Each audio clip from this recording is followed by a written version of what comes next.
Welcome, ladies and gentlemen, to Home of Politics. I appreciate your support. If you're here for the first time, remember to subscribe.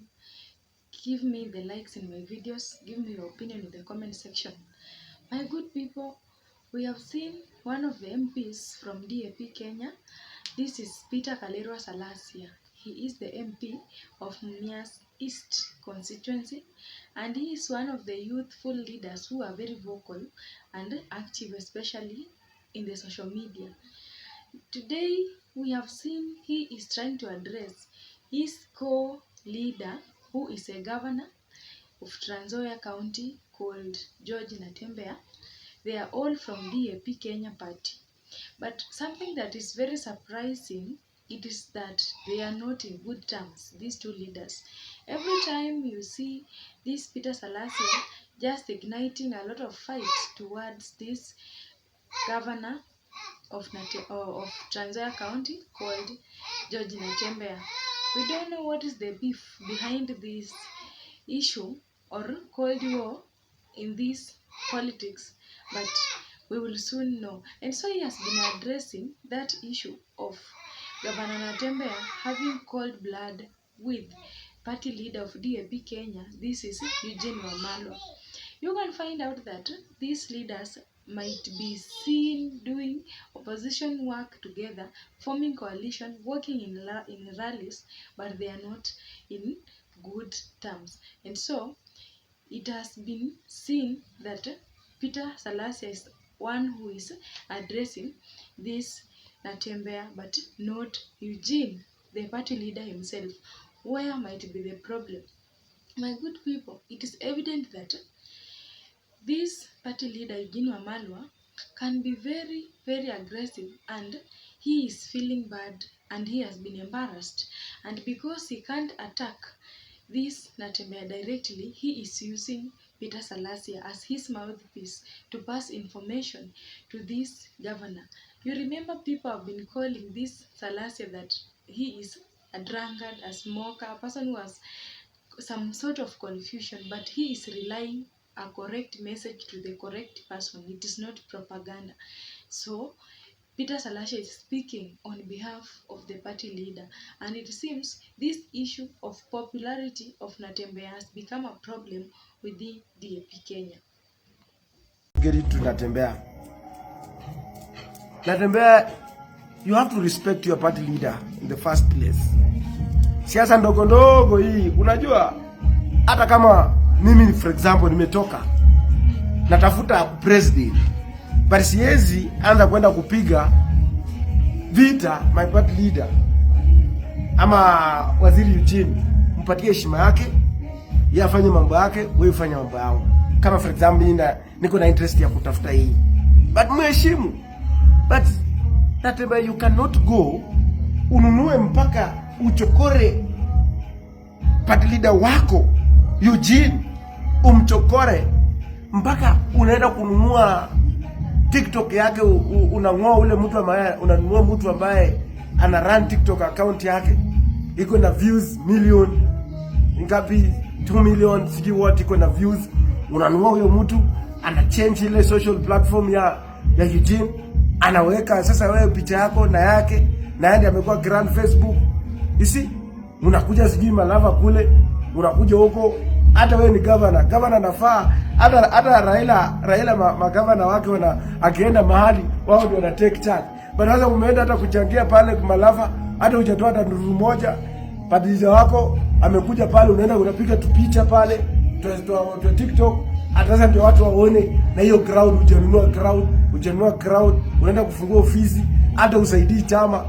So mi mambo ya siasa ya small politics ya Western Minister, but respect Eugene at for once. Alikusaidia. My good people, we understand that right now George Natembea has taken the ground. His supporters are very committed to support him. He is very popular and nobody can change that fact. Right now, his name is even very high than that one of Eugene Wamalwa, the DAP leader himself, because he is doing national politics. He's not doing county politics as the way people have been perceiving him. And so he is very popular. If you name anything to do with DAP Kenya, the name Natembeya comes first, and people have accepted him. They love him so much. And so, what might be the problem in this DAP Kenya? My good people, there is some hidden ambitions that is behind this popularity. And so, the first problem that Natembeya is having with Eugene Wamalwa is that Natembeya want to use the party of DAP Kenya as a bus to ferry this Luya community or Western region to the bargaining table come 2027. Like he want to use the party to carry all the people of Western region as he want to use the party as a tool to carry the influence of Western region to the bargaining table. And you should be aware that if he does that and it goes successfully, then he will be the one who will reap big and not Eugene Wamalwa because of his popularity or his fame. And so the issue of using the DAP Kenya, it is making Eugene Wamalwa to seem like a person who has no significance in that party right now. Another thing, my good people, popularity is bringing problem. Natembea right now is very famous, he's very popular, and he's being loved by the people from the ground. And if you take these two leaders, Eugene Wamalwa and George Natembea, you place them in one point, then you will see people will be talking a lot about this George Natembea and not Eugene Wamalwa. Why? Because George Natembea is vibrant, is vocal, has been seen, he is in the public domain, but not the party leader. And so the popularity is making this Eugene Wamalwa, the party leader, to look like a ghost, a person who is just a shadow and has no importance in this politics. And so this issue of bad blood between these two leaders, popularity is the problem. My good people, it is evident that there might be issues to do with power and leadership struggle in this DAP Kenya. Since party leader is expected to shine most in all political parties, then the members will follow. It is opposite with the DAP party Kenya. This is because DAP Kenya party leader is Eugene Wamalwa. This Natembea, I don't think if he has a great seat in the party. Remember, he has just come recently and is now the first timer in the office as a politician. And so the issue of struggle of power, then it might seem like maybe George Natembea wants to take over the leadership of Eugene Wamalwa maybe, and Eugene Wamalwa is not willing. This is because of his strength and his power and popularity right now. He feels like even if he becomes the party leader, he's okay with that. But it brings something to do with being envy by this Wamalwa, and it's something that cannot be communicated in public. And so this Natembea might be aiming that DAP-K leadership so that he can take control of the party, take control of the region because he is popular. And so taking the advantage of this, of his fame, might land him in problem because you cannot be a famous person whom you want to run everything, because leadership in a party is very different with popularity. And so, ladies and gentlemen, some of these issues are very serious and are seen, but it is bringing internal conflict in a party. It is common that parties do not exist peacefully. There are some who agree, some who disagree. But with the wave that Natembea has come with it, then it really shows that he is growing very fast in politics. But issues of bad blood with the party leader is what is bringing in problems. And so, my good people, you can see this DAP Kenya is in opposition and they are under a coalition of Rigathi Gachagua. And so Rigathi Gachagua has been seeing or has been favoring this George Natembea so much because he is vibrant. You know, even if he says about DAP Kenya, he can mention about this Eugene Wamalwa, but not as influential as that one of George Natembea. And so maybe the influence that George Natembea has in opposition politics is much greater than that one of Eugene Wamalwa.